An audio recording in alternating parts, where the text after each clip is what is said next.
জয় কৃষ্ণকালী মায়ের জয়। ব্যালকনির গাছগুলো খুব সুন্দর হয়েছে, তাই না বলো? সাদা গোলাপ একটা একটা করে ফুটতেই থাকে, আর লাল গোলাপটা তোমাদেরকে দেখিয়েছিলাম এতদিন পর ফুটলো। প্রথম ফুল কৃষ্ণকালী মায়ের গলায় মালা করে দেওয়া হবে, এইটা হবে লকেট। কাজটা কর্তামশাই করবে, আমি সাদা ফুল তুলে নিয়ে এসে বৃহস্পতিবারের পুজোটা সেরেই ফেললাম।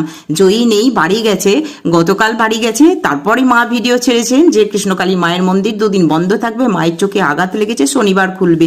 তাহলে জয়ী এখন ওর বন্ধুকে নিয়ে কি করে যাবে সেটাই ভাবছি। মায়ের কৃপা হলে তারপর সেদিনই যাবে, মা যেদিন ডাকবে জয়ী সেদিনই যাবে। প্রবেশদ্বার প্রতিদিন জল দিয়ে ধুয়ে পরিষ্কার করে রাখি, আজকে আলপনাও এঁকেছি বৃহস্পতিবার বলে। প্রবেশদ্বার পরিচ্ছন্ন রাখলে মায়ের কৃপা পাওয়া যায়।